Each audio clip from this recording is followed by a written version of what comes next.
국제경제를 심층 분석합니다. 경제는 글로벌하게. 오늘도 김대호 세한대 특임교수, 차영주 와이즈경제연구소장 두 분 모셨습니다. 어서 오세요. 네, 반갑습니다. 네, 안녕하십니까. 네.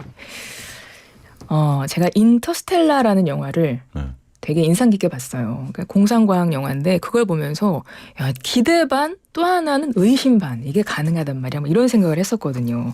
두 분도 이렇게 봤던 좀 영화 기억나는 거 있으세요? 공상과학 영화?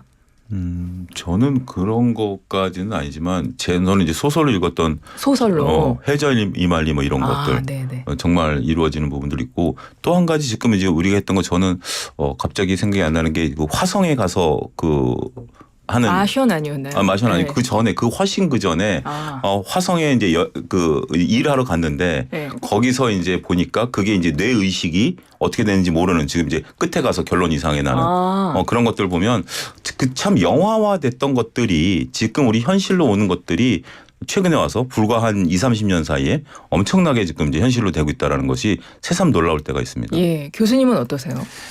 예, 우리가 기업에서 혁신과 창의를 하라 이런 얘기를 많이 하는데요. 혁신과 창의를 하는 방법 중에 하나가 공상과학 영화를 많이 봐라.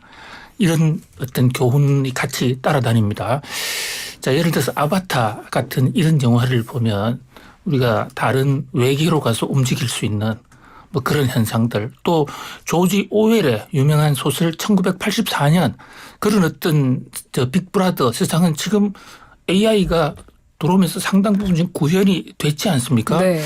그래서 결국은 사람들이 생각하고 상상하는 게 문학 작품이나 영화로 나오는데 그것이 결국은 시간의 문제지 실제에서 구현이 된다. 그런 면에서 영화를 좀 자주 봐야 되는데 제가 시간이 없어서 영화는 자주 못 봤습니다. 그렇죠. 근데 지금 뭐 많은 말씀을 해주셨는데 SF 영화 보면서 진짜 와 예전에는 말도 안 돼라고 했던 것들이 하나씩 현실에서 이루어지는 거 보면 놀랍기도 하고 그래요. 그러니까 제가 교수님한테 지금 오늘 또 가르침을 받은 게 교수님 말씀하신 SF 영화나 이런 상상력을 자극하는 걸 해야 되는데 맨 싸우는 영화나 사랑 영화를 보고 있으니 제가 잘못하고 있다 이렇게 새삼 느꼈습니다. 아, 그렇지는 않죠. 그 영화마다 워낙 장르가 다양하고 또 이제 그때 시기마다 좀 집중적으로 봐주는 것도 필요하고 요즘에 보면 됩니다. 공상과학 영화는. 왜냐하면 우리 현실에서 진짜 영화 같은 일들이 지금 일어나고 있는 건가라는 생각이 들어요. 요즘에. 앞서 오프닝에서 가장 먼저 이야기했던 국내 연구진이 상온에서 작동하는 초전도체를 개발했다는 소식이 전해지면서 뭐 세계가 뜨겁습니다. 이게 꿈의 물질이라고 표현하던데 만약에 이 연구가 성공적이라면 노벨 물리학상은 따놓은 당상이다. 이런 말도 나오고 있거든요. 교수님, 일단 초전도체가 뭡니까? 예, 자, 지금 전도체, 전도라는 게 영어로는 컨덕터입니다. 컨덕트라는 게 수행하다 이런 데 전기를 왼쪽에서 오른쪽으로 옮긴다. 요것을 컨덕트라고 그럽니다. 우리가 도체, 반도체, 부도체 얘기하지 않습니까? 전기를 옮기는 것은 도체고 옮기지 않는 것은 부도체고 반도체는 옮겼다가 옮기지 않았다가 특정 조건에 따라 달라지거든요. 그러니까 두 가지 중에 하나니까 이게 이진법이 가능하기 때문에 이 반도체가 여러 가지 어떤 메모리 혁명 업무 처리의 혁명을 가져오는 건데요. 초전도체는 지금까지 나왔던 도체, 부도체, 어떤 반도체 이 영역을 완전히 뛰어넘어서 한 번 받아들인 전기를 100% 중간에 일체의 손실 없이 100% 그대로 전달하는 겁니다. 이를테면 학생을 가르쳤는데 보통 학생들에게 가르치면 학생들이 그것을 제가 가르치는 걸 10%도 제대로 받아들이지 않아요. 네. 그래서 그것은 도체는 도체인데 좀 불량 도체 이렇게 볼 수가 있죠. 그런데 초전도체는 제가 한 것 100% 그대로 받아들인단 말이죠. 이게 초전도체거든요. 네. 초전도체를 하면 어떤 일이 생기냐면요. 자, 지금 전기를 우리가 에너지를 보냈을 때 저항이라는 게 리지스탄스 저항, 공기 저항이라 해서 중간에서 에너지를 많이 갉아먹습니다. 그런데 그걸 갉아먹지 않고 초전도체로 100%를 옮기면요. 한 번 에너지를 주면 영원히 갈 수도 있는 것입니다. 그러니까 이것은 에너지 가격이 혁명적으로 줄어들 수 있다. 그런 면에서 만약에 이번 한국인 과학자 두 사람의 초전도체 개발이 사실이라면요. 이것은 세계 과학 경제사를 뒤집는 그야말로 혁명적인 변화죠. 지금도 초전도체가 있습니다. 그래요. 예, 현재 초전도체는 영하 269도 이하에서 가능해요. 아. 그리고 우리 화성 같은 데 가면 붕붕 떠 있지 않습니까? 네. 그런 것들이 가능한 게 그게 엄청나게 춥고 공기가 없기 때문에. 그런데 이번에 우리 지금 현재 우리나라에서 전 세계 과학 기술도 영하 260도 이하에서의 초전도체는 만들어낼 수가 있어요. 그런데 이번에 한국 과학자 두 사람이 개발했다고 지금 논문에 곧 발표한다고 지금 알려져 있는 그것은 상온이라는 게 영어로는 룸 템퍼러처. 보통 이래 방 안의 온도에서도 그것을 구현할 수 있다. 그럼 지구에서도 할 수 있다. 그러면 정말로 상상할 수 없는 엄청난 일이 벌어지고 이것은 에너지 혁명에다가 경제의 판도가 바뀔 수 있다. 그래서 저도 무척 기대가 되는데요. 네. 그런데 문제는 과연 될까? 좀 의심하는 과학자들이 많이 있어요. 그래서 조금 더 두고 봐야 할 것 같습니다. 이 뉴스 어떻게 보셨어요? 예, 일단은 지금 현재 진행되는 뉴스 플로우를 보면 현재 지금 이제 성공했다라고 발표된 논문지가 어떤 이렇게 검증을 하는 게 아니라 나는 이런 걸 했다라고 하는 그런 데 발표를 일단 했다라는 점. 두 번째는 과학 논문이 갖고 있는 하나의 특징은 누구든지 그것을 바탕으로 동일하게 실험을 했을 때 동일한 결과값이 나와야 된다라는 거죠. 근데 지금 이제 이 부분에 대해서 일부 실험을 좀 진행하고 있고 우리나라도 이제 공식적으로 검증한다라고 하니 네. 그 논문대로 했을 때 결과값이 나타나 준다라면 이거는 정말 세계의 역사를 바꿀 수 있는 거죠. 근데 몇 가지는 이제 전제 조건이 있는 거죠. 이 초전도체를 대기 위한 그 물질을 만드는 과정이 생각보다 쉽지 않다라는 거고 그 특정 조건을 맞춰줘야 되는데 그 부분이 일단 되는 거죠. 일단 어찌됐든 검증을 한다라고 하니 차분히 좀 지켜볼 필요가 있다라고 보여집니다. 근데 두 번째는 이게 이제 검증이 된 다음에 실용화되는 단계에 대한 것들이 시간이 조금 여러 가지를 고민해 봐야 되는 거예요. 네. 이 과정에 있어서 이 특정 물질을 가지고 이루어지는 부분들이 과연 상업화가 될 수 있는가라는 부분들이죠. 기업들이 이것을 바탕으로 많은 연구를 할 텐데 당장 내일부터 세상이 바뀌는 건 아닙니다. 그런 부분들을 봐야 되고 두 번째 이러한 새로운 과학 물질들이 들어왔다가 이걸 우리가 결국 실용화해야 되는 거 아니겠습니까? 맞아요. 네. 실용화 단계에서 여러분들이 기억하셔야 되는 건 캐즘이라는 단어입니다. 뭔가요? 캐즘은 뭐냐면 이 절벽 사이를 이제 건너뛰는 거죠. 그러니까 자 실험실에서는 이게 충분히 나오고 일부 특정 분야에서는 쓸 수 있지만 대중화될 때에는 오히려 지금 저항값을 갖고 있는 것보다 비용이 더 드는 겁니다. 그러니까 전기를 100을 보냈는데 50이 왔을 때 쓰는 비용보다 100을 보냈는데 100이 오는 게 더 좋은데 비용이 몇 배가 더 든다라면 과연 실용화 될까요? 그런 것들을 넘어야 되는 그것이 배보다 이제 배꼽이 더 큰 더 클 상황이 수도 올 있는 수 거죠. 그러니까 일단 첫 번째는 이게 검증이 돼야 되고 그것을 실용화하는 단계에서 기업들이 수많은 연구들을 할 겁니다. 우리가 지금 얘기한 2차 전지 같은 경우도 개발되고 지금까지 거의 한 30년이 걸렸거든요. 네. 그런 과정 속에서 이것들이 필요하다라는 측면에 있어서 보면 조금 저같이 투자자 입장에서 보면 아직까지는 약간의 여러 가지 고려점들이 많이 있다 이렇게 말씀드릴 수 있겠습니다. 네. 국내 한 연구 기업이 상온에서의 초전도체를 개발했다고 지난달에 논문 공개 사이트에 공개했습니다. 그게 아카이브라는 여기가 그러니까 동료 평가를 거치지 않고 일단 빠르게 공개하는 곳이래요. 그래서 누구나 쉽게 게재를 할 수 있는 곳이라고 합니다. 그러니까 거기에 공개를 했는데 미국의 한 연구소에서 우리가 시뮬레이션 해보니까 이론적으로 가능하겠는데 이걸 밝혔나 봐요. 그랬더니만 이제 전 세계가 그때부터 관심을 보내기 시작했고 지금 상황이 된 건데요. 그리고 연구소 측은 이제 학계 검증 받고 나서 언론에도 공개하겠다 이렇게 밝힌 상태라고 합니다. 근데 뭐 벌써부터 기대가 많은 것 같고 네티즌 사이에서는 밈이 확산하고 있다 그래요. 그래서 뭐 지구 온난화를 한국이 해결했다는 미래 뉴스도 지금 돌고 있고 그렇다고 합니다. 그리고 지금 방금 말씀하셨지만 이 주식 있지 않습니까? 초전도체 관련 테마주들이 지금 갑자기 가파르게 변동성이 생기고 있대요. 막 급등하고 있대요. 이 현상은 어떻게 보세요?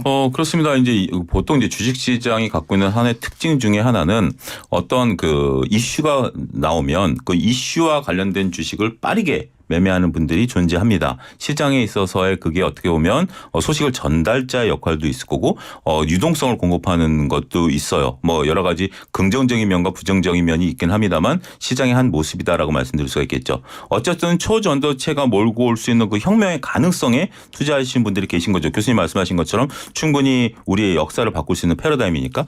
그래서 이제 그거와 관련된 지금 이제 그러면 어떤 게 올라가야 되느냐라고 네. 봤을 때 이 연구를 기존에 이쪽 연구를 했었던 기업, 그다음에 이 연구를 했었던 기업의 지분을 갖고 있는 기업, 그다음에 이 연구가 몰고 올 하나의 산업의 변화에 수혜를 받을 기업, 이런 식으로 지금 주가가 움직이고 있거든요. 네. 그래서 이런 기업들을 제가 특정 기업을 거론하지는 네. 않겠습니다. 그런데 우리가 이제 주식시장에서 보면 핵심주와 주변주로 나눌 수가 있습니다. 핵심주는 이러한 초전도체 연구를 했거나 지금 이제 이 연구와 관련돼서 지분이 있는 것들은 어떻게 보면 핵심주라고 할 수 있겠죠.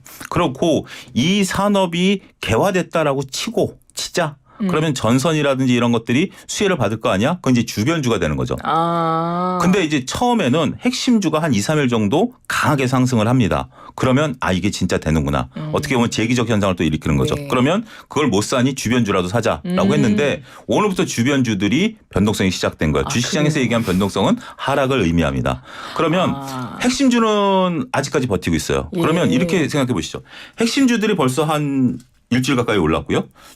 그걸 못 사서 주변주들이 했는데 주변주들이 빠지기 시작하면 핵심주는 그 사이에 올라온 폭이 어마어마하잖아요. 그런 상태라면 이거는 조금 조심스럽게 접근해야 될 상황이다라고 그러니까 말씀드립니다. 투자자들 입장에서도 일단은 지금 막 마음이 급해질 필요는 없고 좀 상황은 봐야 되는 거죠. 일단 뭐 주변주들의 변동성이 시작되면 핵심주의 변동성이 시작될 수밖에 없는 거고요. 또 하나 이런 어떤 이걸 테마주라고 우리는 부르거든요. 테마주는 우리가 그 소위 얘기하는 가치 투자하는 거하고 그 게임의 법칙이 다릅니다. 여러분들이 좀 아셔야 되는 게 뭐냐면 가치 투자자는 제가 정의한 거긴 합니다. 현명한 투자자들이 모임이에요. 뭐냐면 내가 어떤 특정 기업의 좋은 가치를 발견해서 보유하고 있으면 다른 사람들이 그 가치를 뒤늦게 발견해서 이게 하면서 주가가 올라가는 거거든요. 근데 테마주들은 테마이기 때문에 어떤 내용이 없는 거예요. 아직 지금 우리 초전도체 검증된 거 아니지 않습니까? 근데 일단 쫙 몰린 거죠. 그러면 다음 날은 나보다 더 흥분한 사람을 찾는 게임이죠. 그러면 루저 게임이라고 부를 수가 있는 거죠. 그런 건데 그 루저 게임은 언제든지 상황이 바뀔 수가 있다. 그래서 과거에 무상증자 테마주들이 올라갈 때 재무적 이론을 보면 무상증자는 아무런 재료가 아니거든요. 근데 그게 상한가를 막 일주일씩 간 거죠. 그다음에 지금 다시 상한가를 일주일 가는 거고요. 이런 모습들을 볼 수 있기 때문에 테마주 매매할 때 또 원칙은 하지 말라가 아니라 손절매를 하실 수 있는 분만 하셔야 된다 이렇게 말씀드릴 수 있겠습니다. 알겠습니다. 교수님, 우리 지금 차 소장님께서 짚어주신 이제 주식 관련 이번 이 초전도체 소식과 더불어서 주식 관련한 그 부분을 짚어주셨는데 교수님이 보시기에 경제학자로서의 시각으로 볼 때 이번 이 주제와 어떤 경제적인 뭐 흐름 같은 게 좀 달라진 게 있습니까? 이 주제가 나와서 따로 짚어주실 만한 부분은 없을까요? 추가적으로? 네. 사실 이 초전도체가 상용화만 된다면 기존의 다른 많은 기술, 많은 제품 필요 없이 완벽하게 새로운 세상을 열어갈 수가 있습니다. 2011년도에 지금으로부터 12년 전이죠. 당시에 제가 미국에 있을 때 그때도 미국 로체스터 대학이라고 있습니다. 로체스터 대학이 뉴욕의 북부에 있는데 굉장히 명문 대학이에요. 그 로체스터 대학의 교수들이 이 바로 상온에서의 초전도체를 개발했다 해서 엄청나게 크게 보도가 됐습니다. 그때도요? 네. 그러니까 지금 영하 269도 이하에서는 초전도체를 만들 수가 있어요. 그런데 영하 269도라는 그런 환경을 우리가 살 수가 없잖아요. 그렇죠. 거기서 초전도체 만들어봤자. 상용화가 불가능하니까. 그렇습니다. 뭐 이론적으로 실험실에 들어가기는 네, 너무나 네. 추운. 자, 그런데 이 당시에 이제 로체스터 대학의 조사 결과 때문에 뭐 완전히 뉴욕 증시가 난리가 났었죠. 그런데 그 당시에 두 학자가 어떻게 했냐면요. 상온, 그러니까 보통의 온도, 룸 템퍼러처에서 그것이 초전도체가 100% 전도가 되는 것이 가능하도록 하기 위해서 고압 압력을 이용했어요. 압력을 엄청나게 주면 그 압력이 제가 지금 그 정확하게 기억은 잘 못하겠는데 엄청나게 높은 압력을 주면요. 약 1100만 배 정도로 압력을 높이면 네네. 그게 이론적으로 가능하다. 그 환경이 되는 거예요. 초전도체. 네. 그래서 이론적으로 과학자들이 초전도체를 상온에서 만들 수 있다라고 입증이 됐습니다. 단 압력을 1103만 배로 만든다는 게 현실적으로 불가능. 그러니까 상온에서 할 수 있는데 온도가 상온에서는 할 수 있는데 그러면 엄청 고압 상태를 만들어야 된다. 압력. 그러면 이 지구를 그 고압으로 어떻게 만드느냐. 실험실 속에서는 사용할 수 있다. 어려운 일이네요. 그래서 상용화는 안 됐거든요. 당시에도. 네, 그래서 이제 경제학자들은 나타나지 않은 것에 대해서는 뭐 실증적으로 분석되지 않은 것에 대해서는 조심하자는 그런 입장이거든요. 그리고 저는 왜 이 논문을 정말로 이게 엄청나게 개발이 됐다면 자기들끼리만 알다가 네. 큰 그 학회지에다가 한꺼번에 발표해야 좀 공신력 있는데 바로 그냥 최초로 발표하는 네. 것이. 그래야 주가도 많이 오르고 투자 이익도 많이 나올 텐데 왜 아카이브는 저도 올릴 수 있는 거거든요. 누구든지 올릴 수 있고 한번 내가 이런 논문 썼으니까 한번 봐라. 우리 교수님은 공신력이 있는데 바로 올리시면 되죠. 그런데 그게 네. 개발을 못했으니까요. 네네. 그런 면에서 저는 좀 성급하다. 정권시장의 동향이 물론 언젠가는 기술 개발이 될 수 있어요. 네. 그러나 지금 당장에 터미네이트 할 수 있는 그런 어떤 기술을 개발을 정말 상용화시킬 수 있겠느냐라는 데는 의문표가 조금 붙어 있습니다. 그러니까 이런 표현이 불편하신 분들도 있긴 하겠습니다만 과거 우리가 황우석 교수 사태 때도 보면 2005년도 예, 그때 이제 그분이 해서 논문을 발표했지만 그 논문이 이제 우리가 문제됐던 것들이 다른 데서 실험을 했을 때 결과치가 안 나왔기 때문이거든요. 그러니까 네. 황우석 교수님은 하셨다라고 해서 우리가 인정을 받았습니다만 과학 논문이 갖고 있는 ABC죠. 누구든지 할 수 있어야 되는데 안 되다 보니까 이게 왜 그런 거지 따져보니까 이제 조작이 됐다라는 거 이제 발표된 거 아니겠습니까? 그러니까 논문에서 밝히고 있는 그 조건을 누가 만들든 결과는 똑같아야 똑같아야 됩니다. 지구 반대편에서도 만들어도 그렇지 똑같은 게 않다는 나와야 거죠. 되는데 아직까지는 그 과정에 있다라고 말씀드릴 수 있겠습니다. 예, 알겠습니다. 그러니까 맞습니다. 아직 논문 검증이 안 된 상태이기 때문에 좀 비판적인 자세로 지켜볼 필요가 있을 것 같습니다. 좀 차분하게 검증 연구들을 지켜보면 좋겠고요. 자, 이번에는 오늘도 또 이제 미국의 경제 상황을 짚어봐야 되겠죠. 그 사이에 일주일 사이에 또 큰 뉴스가 하나 터졌습니다. 피치가 미국의 국가신용 등급을 한 단계 내렸습니다. 낮춰서 이게 세계적으로 큰 뉴스가 됐는데 전 이거를 보면서 요즘에 미국 경제 막 좋다 그랬잖아요. 뭐 골디락스 이런 말도 했었고 물론 우리 교수님께서는 그럼에도 불구하고 아직은 골디락스 아닐 수 있다라고 분명히 짚어주시긴 했지만 뭐 다 좋다고 했잖아요. 근데 지금 신용 등급 강등됐거든요. 그렇습니다. 사실 기억하시는 분도 많이 있으시리라고 믿는데요. 저희들이 생생경제에서 5월 20일 그 주간에 피치라는 신용평가 기관이 미국의 신용 등급을 앞으로 신용 강등을 시킬 수 있다. 그래서 부정적 관찰 대상이라고 발표했다는 사실을 저희들이 이 방송한 적이 있어요. 5월에 한번 예고를 피치에서 했어요. 했었죠. 자, 근데 그때 한참 미국의 부채 협상을 하고 있지 않습니까? 네. 부채 협상이 삐그덕 하고 있었는데 근데 부채 협상이 여야 간의 극적인 타결로 디폴트 없이 넘어갔어요. 그러니까 사람들은 그걸 다 잊어먹어 버린 거예요. 그런데 신용평가회사에서 이 네거티브 부정적 관찰을 했다. 이것은 하나만 보고 한 것은 아니거든요. 디폴트가 야기될 수 있는 정도로 어떤 여야의 미국 조야의 싸움이 있다는 것도 하나 한 그 부정적 관찰 대상의 한 요인이었지만 그보다는 보다 근본적으로 왜 이런 게 계속 부채 협상이 돌아오고 부채 위기가 생기느냐. 그것은 근본적으로 미국이 부채가 많고 재정 적자가 심하다. 예. 이런 거시경제 지표가 문제가 있다는 대전제를 깔고 있었던 거거든요. 부채 협상은 했지만 그 전제는 하나도 개선된 게 없어요. 네. 그런 면에서 저는 결코 이번에 피치가 내놓은 국가 신용 등급, 미국 신용 등급 강등이 생뚱맞은 것이라든지 새로운 것은 아니다. 바이든 대통령은 생뚱맞다고 그럽니다. 왜냐하면 바이든 대통령이 지금 날벼락을 맞았으니까요. 그러니까 강력하게 반발한다고 하더라고요. 백악관에서. 지금 바이든오믹스를 해가지고요. 네. 바이든오믹스를 해서 재선 선거에서 내 경제 잘했지? 맞아요. 네. 이러고 있는데 아니야. 너 신용 덜커덕. 지금요. 미국의 국가 신용 등급이 AA 플러스로 떨어졌는데 기업보다도 더 떨어진 거예요. 네. 그러니까 마이크로소프트라든지 존슨앤존슨은 트리플 A입니다. 그러면 보통은 국채가 신용도가 워낙 높기 때문에 채권에서도 금리도 좀 싸요.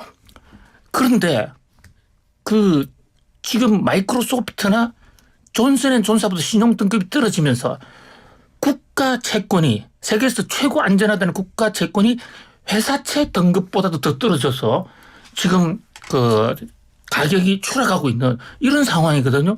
미국으로서는 상당히 날벼락이었고 그렇긴 하지만 우리는 피치가 정말 미국 신용 등급을 떨어뜨린 그 깊은 속 이거를 좀 엄밀히 볼 필요가 있다 이렇게 생각합니다. 예. 이렇게 국가 신용 등급이 떨어졌어요. 그럼 실질적으로 어떤 영향을 받는 거예요, 그 나라는?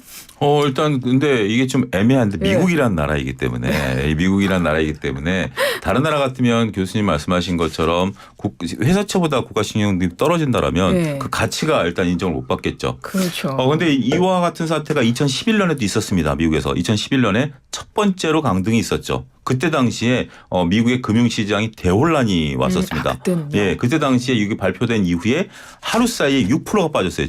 지수가. 주가가요? 네, 주가가 6%가 빠졌습니다. 지금 오늘 같은 경우 우리가 필라델피아 반도체가 제일 많이 빠진 게 3%고 S&P 같은 경우 한 2.8% 정도 빠졌는데 일단 그때 당시에는 이제 미국의 신용 등급이 떨어져? 이래서 6%가 됐고 그 뒤로도 막 전 세계 주가가 이제 떨어지는 그런 모습들 보였죠.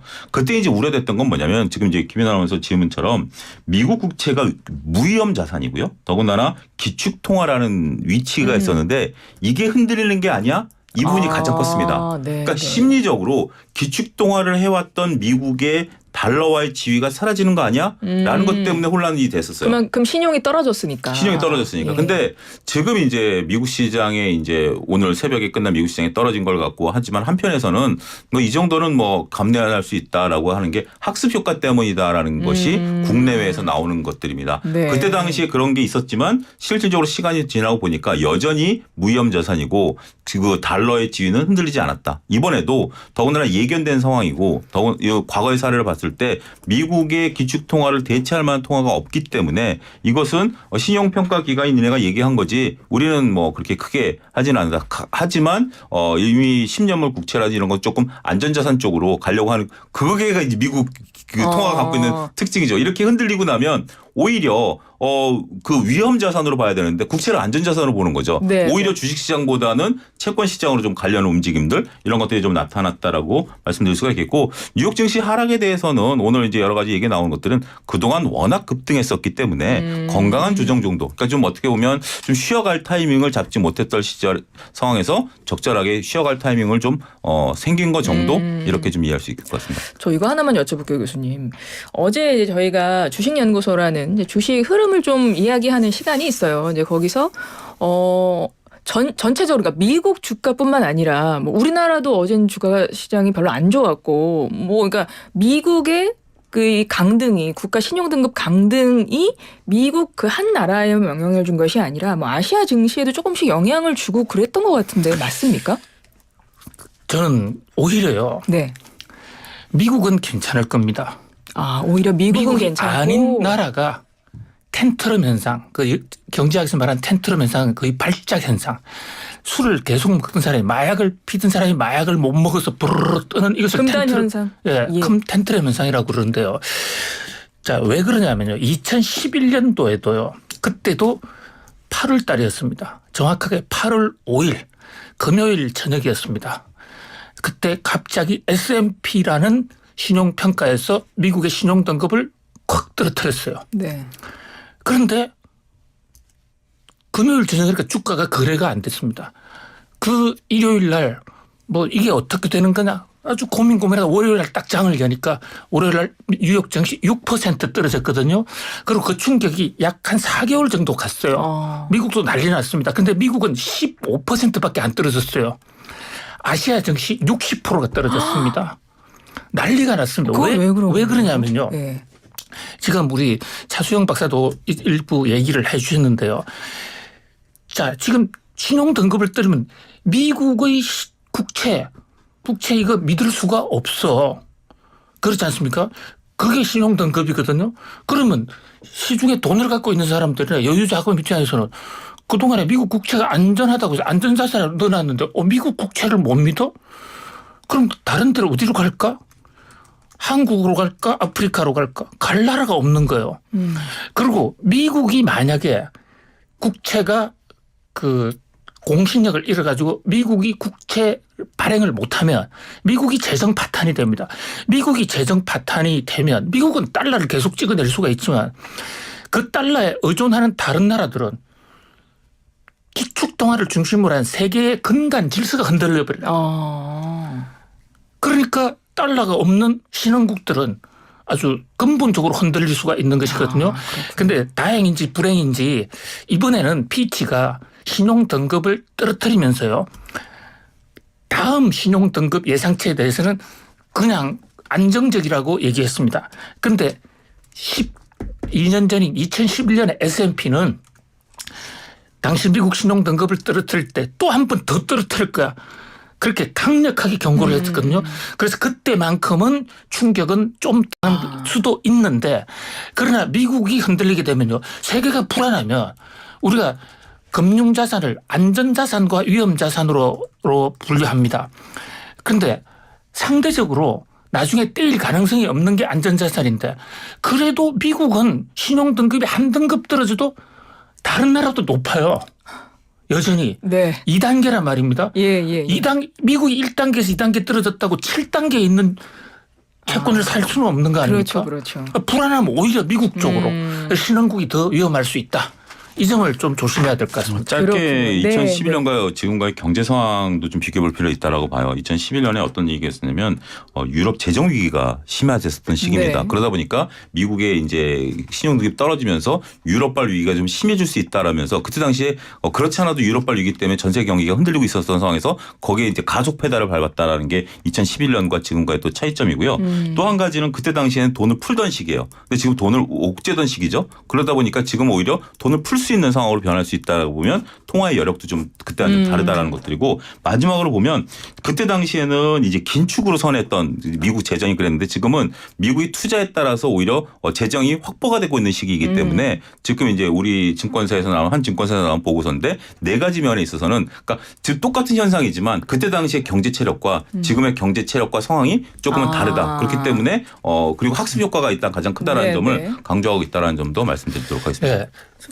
우리 차 박사님 말씀에 100% 동조하면서도 또 우리가 조심해야 될 것은요. 자, 지금 피치 보고서를 보면 피치 보고서에 미국의 국가 부채가 4경을 넘었다 이렇게 표시가 되어 있거든요. 네. 자, 경이 얼마나 되는 돈이냐. 우리는 좀 단위를 경에 대해서는 좀 감이 없는데요. 네. 우리는 뭐 10만 원, 20만 원 뭐 이렇게 살고 있지 않습니까? 네, 맞습니다. 네. 그런데 자, 우리가 처음에 10, 100만, 1000 그래서 그다음에 만 넘어가서 만이 4개가 공이 모이면 억이 되고 억이 4개가 모이면 조가 되고 조가 4개가 모이면 경이 되는 거예요. 그러니까 만 조가 1경이다. 이렇게 볼 수가 있거든. 만 조가. 근데 우리나라의 예산이 얼마냐? 600조 정도 됩니다. 몇 년 전만 해도 이게 400조였어요. 그러면 4경이라는 숫자는 우리나라 예산의 4,000배 정도 되는 상상하기가 어려운 미국의 부채가 그렇게 많이 쌓여 있습니다. 그러나 그럼에도 불구하고 미국은 발권국이니까 자기들은 계속 달러 만들어내면 돼요. 미국은 망하더라도 제일 마지막에 망할 거예요. 그러나 그렇게 되면 세계 경제의 중심축이 흔들리게 되면 다른 나라는 흔들릴 수 있다. 그러나 미국이 신용 등급이 떨어져도 뭐 채권 당분간 계속 팔릴 겁니다. 그러나 구조적으로 영원히 갈 수는 없는 거 아닙니까? 4경이 이게 이자가 붙기 때문에 더 빠른 속도로 늘어날 수도 있다. 그래서 미국도 근본을 고치지 않으면 세계 경제를 파탄으로 몰고 이렇게 이제 빚이 많게 되면 세계가 한번 엄청나게 그 케이오스 상태가 오면서 기축통화국이 바뀝니다. 영국이 원래 파운드화가 기축통화였어요. 영국이 빚이 많아가지고 완전히 2차 대전 와중에서 영국 경제가 완전히 무너진 그 틈새를 미국이 치고 들어온 거거든요. 그럼 세계 경제의 어떤 패권이 바뀔 수 있는데 그것을 이제 중국이 호시탐탐 노리고 있다 이렇게 볼 수도 있습니다. 예, 알겠습니다. 경제는 글로벌하게 두 분과 함께하고 있는데요. 시간이 훌쩍 지났네요. 이렇게 쭉 이어가고 싶지만 저희가 좀 끊어가야 돼서 뭐 퀴즈도 내야 되고 광고도 해야 되고 잠깐 쉬었다 오겠습니다. FM 94.5MHz YTN 라디오입니다. 생생경제 함께하고 계십니다. 오늘은 목요일이죠. 경제는 글로벌하게 두 분과 국제경제를 심층 분석하고 있어요. 차영주 YG경제연구소장님, 김대호 세한대 특임교수님 두 분과 이야기 나누고 있는데요. 조금 전에 퀴즈를 내드렸고 항상 2부 시작에는 두 분께 힌트를 부탁드립니다. 근데 오늘은 시간이 많이 갔기 때문에 아주 간략하게 해주셔도 좋을 것 같습니다. 이것은 특정 온도 이하에서 모든 전기 저항을 상실하는 물질입니다. 지금 전 세계가 초미의 관심을 보이고 있는데요. 이 물질의 이름은 무엇일까요? 1번 초전도체, 2번 도대체. 자, 소장님부터 갑니다. 저는 이 힌트를 듣고 이거 도대체 어떻게 이걸 설명하는 얘기야 이렇게 생각이 좀 들었습니다. 근데 제가 도대체라는 단어를 지금 네이버 검색을 해보니까 부사고요. 이 뜻이 뭐냐면 다른 말은 그만두고 요점만 말하자면 이란 뜻입니다. 그러니까 지금 우리가 얘기하는 것이 초전도체가 뭐죠? 다른 저항 없이 그냥 딱 요점 그 핵심만 딱 움직이는 게 그거 아니겠습니까? 그래서 저는 이렇게 조합을 만들어내신 작가님이 정말 대단하다라고 생각했고 하여튼 뭐 도대체 여러분들이 잘 이해하시면 되지 않을까 싶습니다. 알겠습니다. 예, 교수님. 예, 자 전기를 옮기는 거, 에너지를 옮기는 것을 도체라고 그러는데 자 반씩 옮기는 것을 반도체, 그리고 완벽하게 온전하게 옮기는 것을 전도체라고 그럽니다. 그런데 뭐 온전 정도가 아니라 100% 하자 없이 완전히 옮기는 것 그것을 이제 저 전도체 앞에 무슨 글자를 하나 붙이겠죠. 뭐 이런 네네. 정도로 해주십니다. 전 화면에 나왔는지 모르겠습니다. 교수님이 입으로 그것을 강조하기 위한 그런 것이 느껴졌습니다. 그 앞 글자가 뭐였는지가 우리 교수님의 표정으로 그 읽혀졌습니다. 행동에서 이거는 저 글자밖에 없겠구나라는 거를 여러분께서 아마 느끼셨을 겁니다. 우물정 0945번으로 정답 보내주세요. 1번 초전도체, 2번 도대체 중에서 샵 0945 50원의 정보 이용료 들어갑니다. 2부는요. 제가 이번 주에 나온 뉴스 중에서 좀 저한테 너무 어려워서 물론 모든 경제 뉴스가 좀 어렵기는 한데 요거는 좀 어려워서 제가 좀 여쭤보고 싶었던 거예요. 일본 은행이 그동안 장기금리 상한을 0.5% 이하에서 계속 억제를 했었대요. 근데 이거를 1%로 높이기로 했다고 합니다. 그래서 이것도 굉장히 중요한 뉴스로 나오던데 일단 이게 어떤 이야기예요? 이렇게 했다는 게 뭘 의미합니까? 네, 박규민 앵커님은 항상 시청자 편에서 청취자 편에서 네. 처음 방송 듣는 사람도 알아먹기 위해서 일부러 모르는 척 이렇게 하시는 걸로 알고 있어요. 자, 한마디로요. 예. 미국이 YCC 정책을 변경해서 채권 수익률이 1.0 이상이 되면 뭐 정부가 개입한다 이런 거 비전문가들 알 필요가 없습니다. 네, 네. 한마디로 일본이 시장 금리를 1%로 올렸다 이렇게 볼 수가 있습니다. 자, 금리에는 기준금리가 있고 시장금리가 있는데요. 시장에서 실제로 수요와 공급에 따라서 결정되는 게 시장금리입니다. 주로 국채, 회사채 금리를 얘기하고요. 기준금리는 일본 은행이 직접 정하는 것이죠. 일본은 지금 단기를 기준으로 하는 기준금리가 아직도 마이너스 0.1%입니다. 세계에서 유일하게 마이너스 금리를 하고 있는 나라죠. 돈을 풀고 있다는 거죠. 그런데 이 증권시장에서 거래되는 국채금리는 그동안에는 처음에는 제로로 했다가 지난해 12월 달에 0.5로 올린 바가 있어요. 0.5가 될 때까지는 정부가 개입하지 않는다. 그런데 이번에는 1.0 될 때까지 정부가 개입하지 않는다. 그것은 시장금리가 1.0이 될 때까지 정부는 손 놓고 있겠다. 그게 시장금리 올린다는 것이거든요. 네네. 그동안에 일본은 금리를 올리지 않았습니다. 금리가 좀 올라갈 것 같으면 일본은행이 돈으로 국채를 사들이는 방법으로 돈을 살포해서 그 금리를 지난해 12월 전까지는 0%로 맞추었고 올 초에는 0.5가 넘어가지 못하도록 했어요. 그런데 이제 일본도 통화 완화 효과로 경기가 좋아지고 물가가 좀 올라가니까 이제 비정상의 정상화 어떤 이 금융 시스템을 좀 정상화시켜야 되겠다. 그대로 놔두면 물가가 더 올라간다. 그래서 금리 인상의 상한폭을 0.0%로 올렸다 이겁니다. 이게 올라가면 어떤 일이 생기느냐.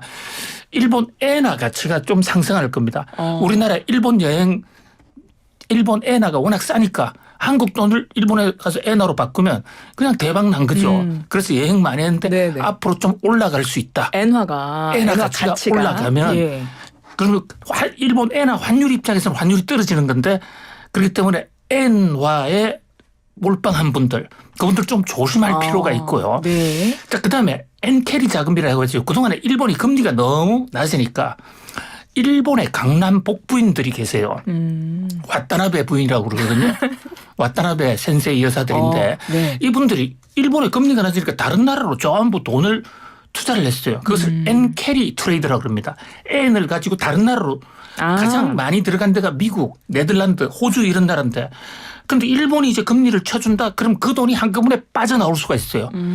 그래서 뉴욕 증시도 긴장하고 있고 엔캐리 자금이 많이 들어갔던 나라 지금 비상이 걸렸습니다. 이것은 세계 금융 판도를 흔들 수가 있는 큰 변수인데 다만 일본이 이걸 한꺼번에 시장이 쇼크를 받도록 하지는 않을 것입니다. 서서히 그러나 어느 순간에는 일본 엔화가 상당히 강세가 되어 있는 날이 있을 수가 있다. 그것을 노리는 일본 은행의 성부수다 이렇게 볼 수 있습니다. 그렇군요. 알겠습니다. 엔캐리 자금에 말씀하세요. 대해서는 이제 우리나라도 상당수 들어와 있는 것으로 알려지고 그냥 정확히 추정하기는 어렵습니다. 예. 정확히 추정하기는 어려운데 과거에 나온 데이터를 보면 한 1조 정도 들어와 있는 것으로 좀 이제 예측을 하는 거죠. 네. 이거는 예측 기간마다 다릅니다. 그리고 교수님 말씀하신 근데 이제 이게 왜 문제가 되냐면 주식시장이 상대방의 주식시장이 좋으면 그거보다 이 여기서 수익성보다 훨씬 더 좋아지니까 충분히 이제 될 수 있는 거죠. 근데 문제는 뭐냐면 일본이 금리가 올라가면 그들의 이제 대출에 대한 이자 부담이 늘어나고 있는 거 아니겠습니까? 그런데 투자국의 주가가 꺾였을 때는 그때는 돈이 빠르게 빠져나갈 수가 있죠. 그러니까 투자국의 주가가 올라가고 있을 때는 큰 문제는 안 되는 거예요. 원래 그 주가 속도가 더 빠르기 때문에. 하지만 이게 꺾였을 때 문제가 될 수 있다라는 점을 염두에 둘 필요는 있다. 이렇게 말씀드릴 수가 있겠습니다. 알겠습니다.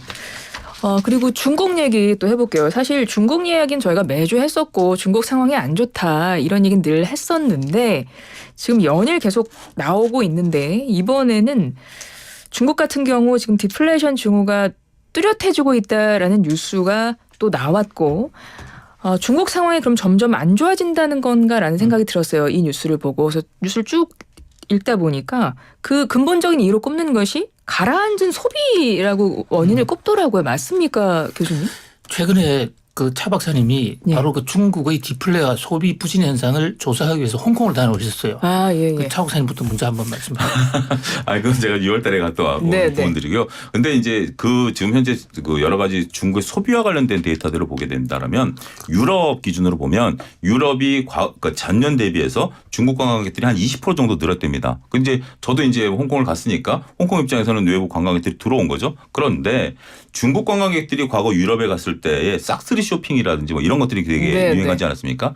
소비는 0.9% 올랐답니다. 그러니까요. 그러니까 이제 여행을 가기는 가는데 이제 억눌선 수요가 폭발하는데 가서 과거처럼 물건을 사는 게 아니라 지갑이 많이 닫혀 있다라는 거죠. 더군다나 이제 중국 내에서도 중국 내에 이제 명승지를 여행하는 것이 또 이렇게 붐이 됐대요. 그건 두 가지죠. 하나는 해외 나가기가 어렵다라는 거고, 그럼 국내로 가자라는 거고. 그렇지만 그런 거 외에는 소비가 급속도로 위축이 됐다라는 거.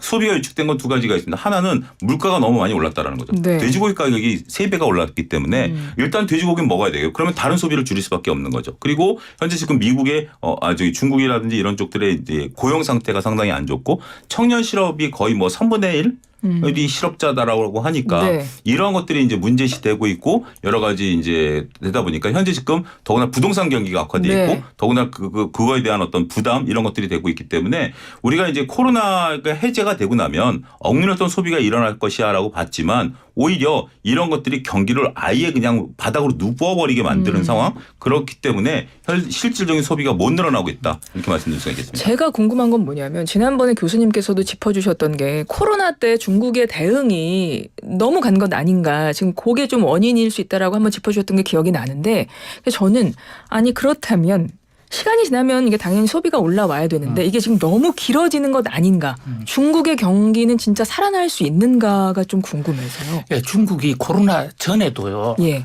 중국 경제에 빨간불이 조금씩 들어왔습니다. 중국은 고도 성장률도 높이고 물가도 높이고 금리도 높고 모든 것이 이제 확대 재생산을 하는 그런 구조였거든요. 그런데 코로나 때문에 일단 그 기가 꺾였어요. 근데 코로나 전만 하더라도요. 자, 기업이 좀 비용이 좀 많이 들어 좀 더 팔면 되지. 그다음에 기업이 대출을 받는 것도 물가가 아파트가 좀 가격이 좀 오르면 돼요. 그러면 내 아파트 가격이 올랐으니까 그거 팔아가지고 투자금 되고 또 아파트 가격이 올랐으니까 대출에 있어서의 LTV 같은 게 더 늘어나는 것이거든요. 네. 대출 한도를. 그런데 코로나 때 그게 한번 꺾여버린 거예요. 그러니까 경제를 안정기조로 꾸려왔던 나라들, 저물가 저성장을 해왔던 나라들은 조금 쇼크가 덜한데 고성장 고물가 기조로 왔던 나라가 한번 팍 꺾이니까 거기다가 그러니까 사람들이 공포가 네. 오고 소비를 좀 덜 한다. 뭐 그러나 중국은 공산당 또 통치 국가고 당이 하라고 그러면 하는 나라이기 때문에 시진핑 국가주석이 강력한 부양책을 쓰지 않겠습니까? 한번 기대는 해보는데 종전처럼 그렇게 쉽게 살아나지는 않을 겁니다. 그리고 이제 시진핑 주석이 최근에 이제 말을 바꾸는 게 처음에 이제 시진핑 주석이 냈던 게 이제 공동부유 아니겠습니까? 네, 그래서 네. 이제 우리가 경제 성장률에 집착하지 않겠다라는 건데 그게 어쨌든 지금까지 흘러왔고 그 사이에서 이제 경제를 성장시켰던 가장 큰 축이 부동산이거든요. 네. 원래 부동산이 경기를 부추기는 데 있어서 그 시너지 효과가 가장 큽니다. 근데 최근에 이제 부동산 문제가 되니까 그거보다는 이제 소비에 집중하겠다라고 작년부터 정책을 펼쳐왔는데 실질적으로 소비가 안 늘어나고 있죠. 네. 그래서 최근에 이제 중국도 좀 정책을 바꿨습니다. 하반기 때는 부동산 경기를 좀 완화시켜주는 대출 규제를 좀 완화시켜준다라든지 대출을 연장시켜준다라든지 그다음에 밀어놨던 투자를 허가해준다라든지 여전히 과열 상태인 것은 맞지만 그것조차 안 한다라면 지금 더 어려워질 수 있고 네. 더구나 청년 실업 문제도 중국도 굉장히 심각하기 때문에 그 부분을 풀어준다라고 보면 교수님 말씀하신 게 핵심인 것 같습니다. 공산당 정부이기 때문에 네. 숫자를 충분히 만들어낼 수는 있습니다. 그렇지만 그게 이제 몰고 올 후폭풍에 대한 것들에 대한 것은 일단 나중 문제고 당장 지금 어려운 게 과거 이제 중국 우리가 한 10년 전만 해더라도 주식시장 중국 투자가 참 좋았어요. 왜냐하면 중국은 경제성장률 목표치를 8%다라고 했을 때 상반기 때 7% 했으면 하반기 때는 더 많이 해야 되는 거 아니겠습니까? 그래서 항상 요맘때쯤 되면 하반기에 중국 경기에 기대감 이런 얘기가 나오면서 중국 그래요? 관련 주들 투자가 좋았어요. 걔는 계획경제니까 숫자를 연말에 가서 맞춰줘야 되거든요. 네, 네. 따라서 이번에도 하반기 때 그런 드라이브를 건다라면 우리가 중국 관련해서 보는 시각은 조금 달라질 수 있다. 이렇게 말씀드릴 수 있겠습니다. 알겠습니다. 중국 같은 경우는 뭐 세계 경제, 우리나라 경제뿐만 아니라 전체적으로 많은 영향을 미치기 때문에 제가 오늘 또 끝으로 짚어봤습니다. 목요일 경제는 글로벌하게 오늘도 두 분과 함께했습니다. 김대호 세한대 특임 교수님, 차영주 와이즈 경제연구소장님 오늘도 말씀 잘 들었습니다. 고맙습니다. 감사합니다.